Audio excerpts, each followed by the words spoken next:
Greetings, my friends. I am your host, Black, and tonight we delve into the chilling whispers of Greek myth. We embark on a perilous quest with a hero destined for greatness, Perseus.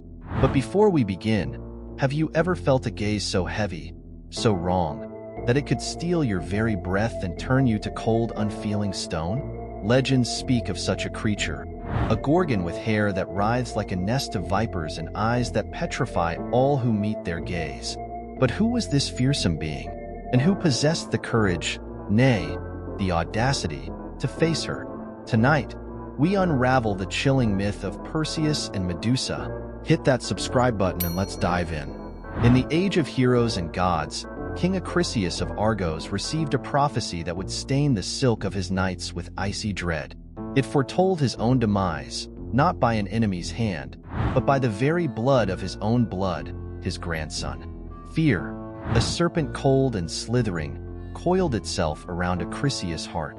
To defy fate, he locked his only daughter, Danae, the very embodiment of springtime beauty, away in a bronze tower, a tomb for the living. Yet, fate, it seems, cannot be chained. The mighty Zeus, king of the gods himself, fell under Danae's spell. In a cascade of shimmering golden rain, he breached the tower's cold embrace, their love story a defiance whispered on the wind. From this forbidden union, a son was born, Perseus. Marked by destiny, he carried the potential to fulfill the dreaded prophecy. Acrisius, consumed by a terror that gnawed at his sanity, sealed Danae and the infant Perseus in a wooden chest, a flimsy barrier against the relentless tide of fate. Imagine a tiny babe, barely a whisper of life, tossed upon the merciless waves in a rickety chest. But fate, that fickle weaver of destinies, had other plans. The chest, a beacon of hope amidst the churning sea, miraculously washed ashore on the island of Seriphos. Here, a kind fisherman named Dictys, a man with a heart as vast as the ocean itself, discovered them. Danae raised Perseus on the island, the salty spray and the whispers of the waves his lullaby. He grew into a strong, courageous young man, his brow marked by the promise of adventure.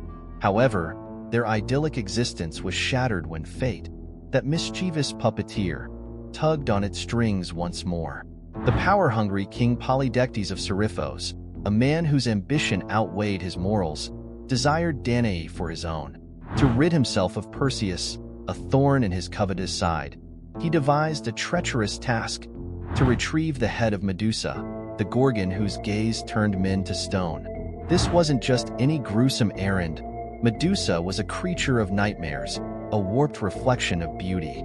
Her head was a nest of writhing vipers, their forked tongues flickering like malevolent flames. Her eyes, pools of liquid emerald, held the power to petrify the bravest soul. But Perseus, fueled by a desire to protect his mother and prove his heroism, a fire that burned brighter than any fear, accepted the challenge. The journey to slay Medusa was an odyssey fraught with peril. First, Perseus sought the counsel of the wise Hermes, the messenger god. With a sly grin, Hermes gifted him winged sandals that allowed him to skim the surface of the wind, swift as a falcon. He then directed Perseus to the veiled Graeae, ancient sisters who shared a single, gleaming eye. After a thrilling chase, Perseus outsmarted them, snatching the eye and demanding they reveal the location of the nymphs of the west. These beautiful nymphs guarded magical tools crucial for Perseus' success. He bartered with them, offering gifts in exchange for the Hades cap, a helm of invisibility, and a polished bronze shield imbued with the power to reflect images. Armed with these divine gifts, Perseus finally reached the Gorgon's lair, a desolate cave shrouded in perpetual twilight.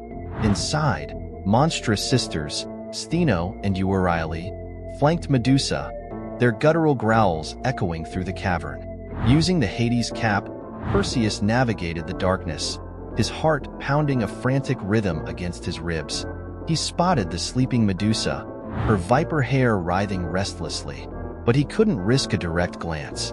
Instead, using the polished shield as a mirror, he tracked her movements, his grip tightening on the curved blade gifted by Hermes.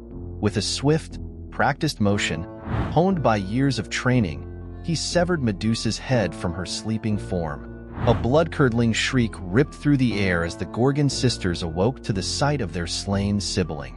But Perseus, his winged sandals whirring, darted away, weaving through the cave like a phantom. The enraged sisters, blinded by their fury, lunged in the wrong direction, their monstrous forms crashing against the cave walls. Perseus, his heart hammering with the thrill of victory, escaped the Gorgon's lair, the severed head of Medusa, a grotesque trophy strapped to his back. But his journey wasn't over. He would face more trials, encounter enchanting sirens with voices that could lure sailors to their doom, and ultimately find himself locked in a battle with a monstrous sea serpent, saving the Princess Andromeda, a tale for another night. Remember, this is just the beginning of Perseus' epic journey. Join me next time on Spellbound Stories, where we'll delve deeper into his adventures. Don't forget to hit that subscribe button and leave your theories about what awaits Perseus in the comments below. Until next time, stay curious and stay spellbound.